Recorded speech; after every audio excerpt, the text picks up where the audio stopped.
आज की चर्चा एक ऐसे सवाल से शुरू करते हैं जो शायद हम सब ने कभी ना कभी सोचा होगा। सोचिए किसी का दिल धड़कना बंद हो जाए, डॉक्टर कह दें कि क्लिनिकली वो इंसान जा चुका है, दिमाग को ऑक्सीजन मिलना बंद हो गई है, और ठीक उसी वक्त वो इंसान अपनी जिंदगी का सबसे साफ, सबसे गहरा और सबसे यादगार अनुभव कर रहा हो। ये कैसे मुमकिन है? ये सवाल सिर्फ दिलचस्प नहीं है, ये विज्ञान की मौजूदा समझ को सीधी चुनौती देता है।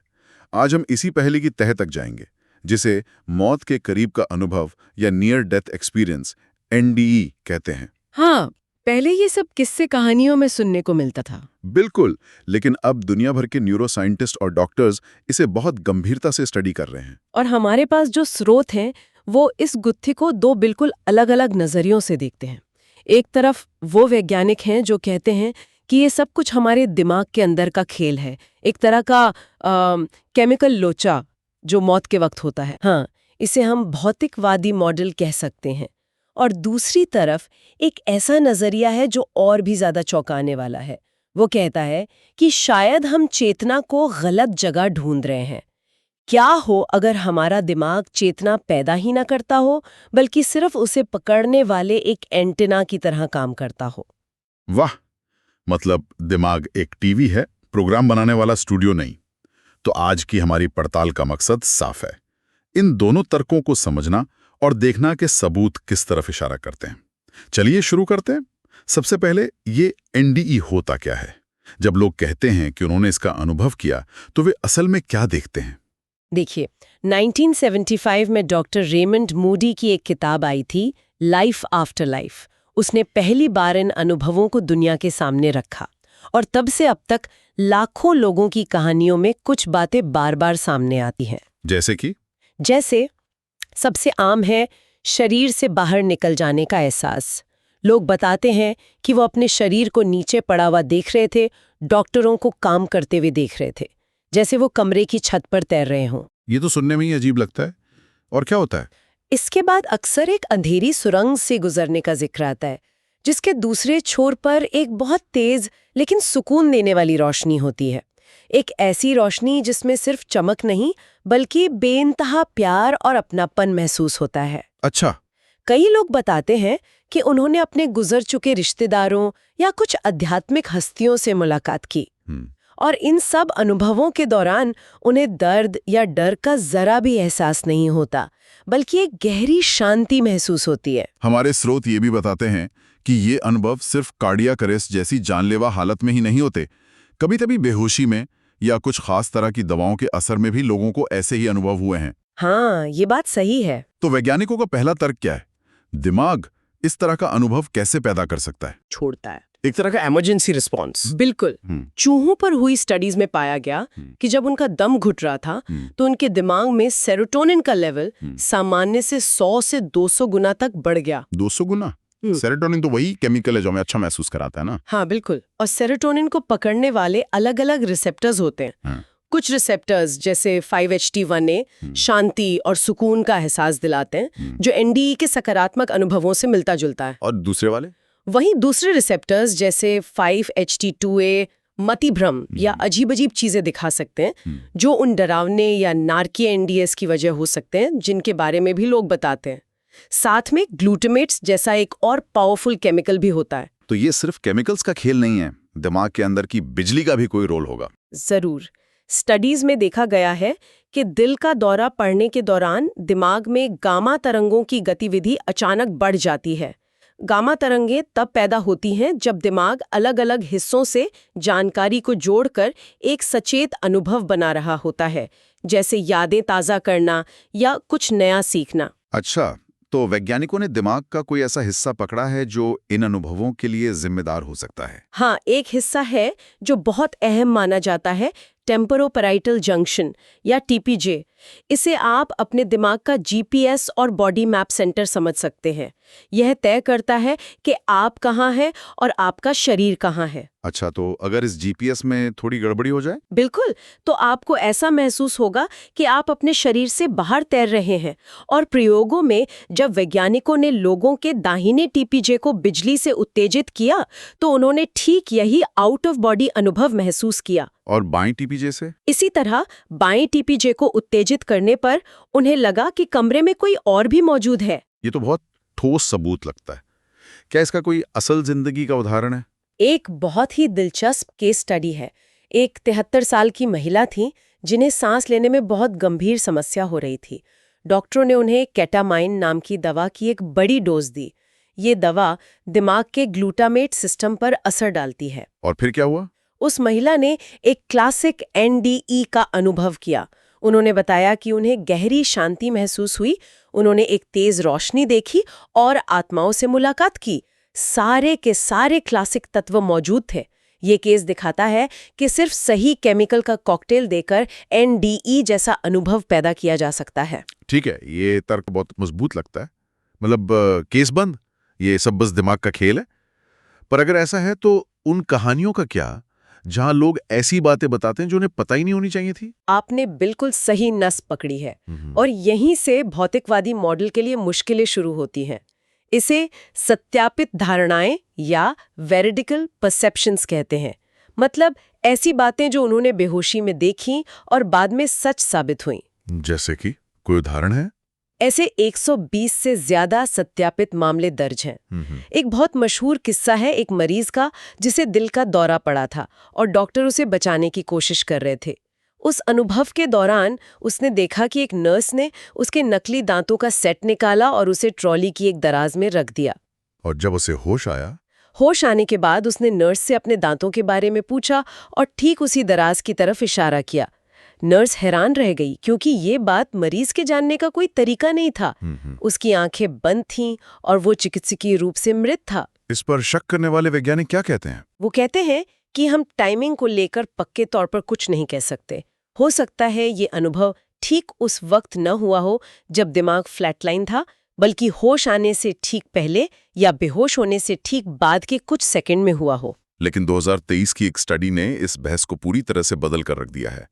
अवेयर टू स्टडी, इसके बारे में बताइए। इसने ऐसा क्या खोज निकाला?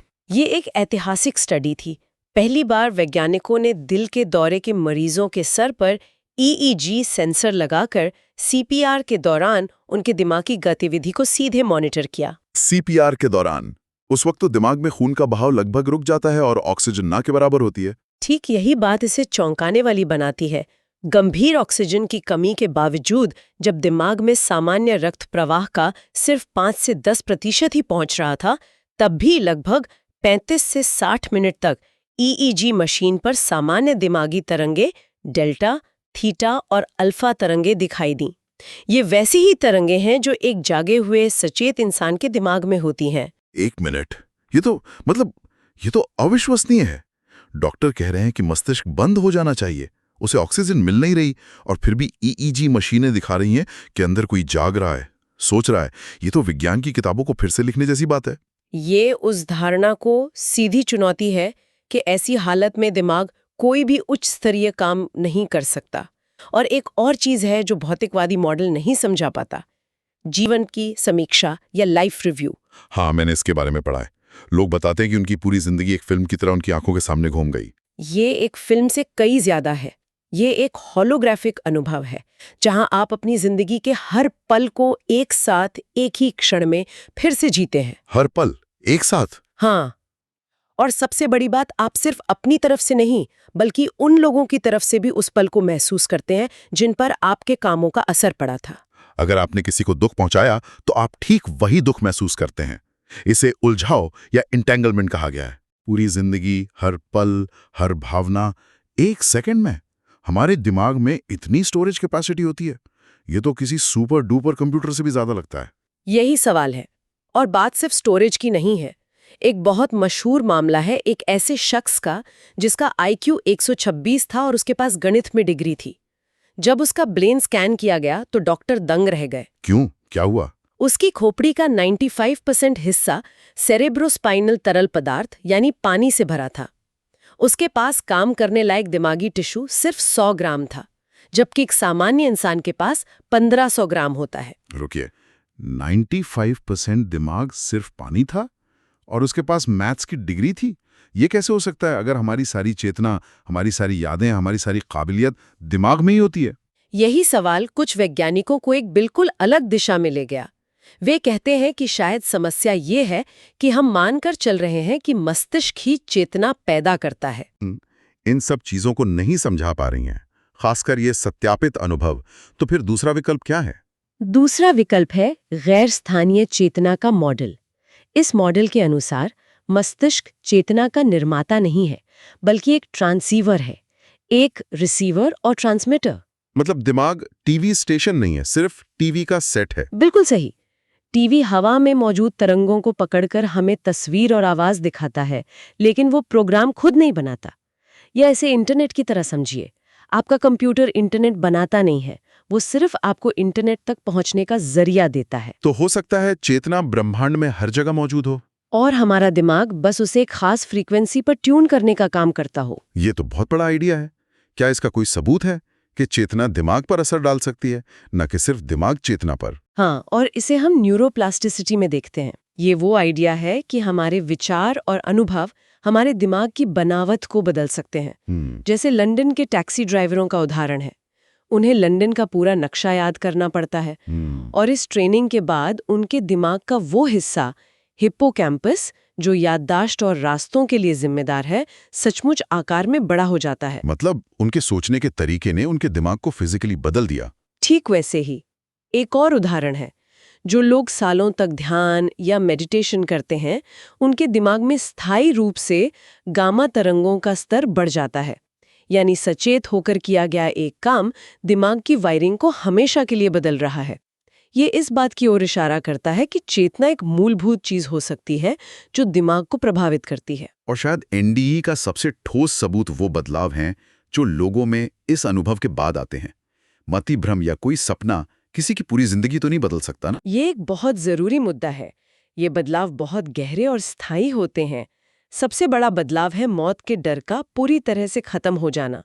जिन्होंने भी इस अनुभव से गुजरा है, वे कहते हैं कि उन्हें अब मौत से डर नहीं लगता, क्योंकि उन्हें यकीन हो गया है कि शारीरिक मृत्यु अंत नहीं है। उनके जीने का मकसद भी बदल जाता होगा। पूरी तरह से। पैसा, शोहरत, ताकत, ये सारी चीजें उनके लिए बेमानी हो जाती हैं। उनकी जिंदगी का केंद्र बन जाता है बिना शर्त प्यार करना, दूसरों की सेवा करना और सहानुभूति। कई लोगों में सहज ज्ञान यानी इंट्यूशन की शक्ति भी बढ़ जाती है।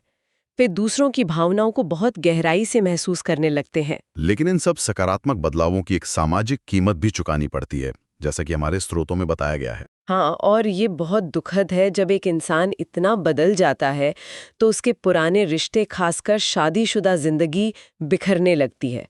एक स्रोत के मुताबिक एनडीए अनुभव करने वालों में तलाक की दर 50% से भी ज्यादा है। उनके पार्टनर उन्हें समझ नहीं पाते और वे खुद उस शांति और प्यार भरी दुनिया के लिए एक तरह की घर की याद महसूस करते हैं जिसे वो पीछे छोड़ आए हैं। तो अब अगर इन सारी बातों को एक साथ रखें तो हम कहाँ पहुँचते हैं? हम एक बहुत ही दिलचस्प मोड़ पर खड़े हैं।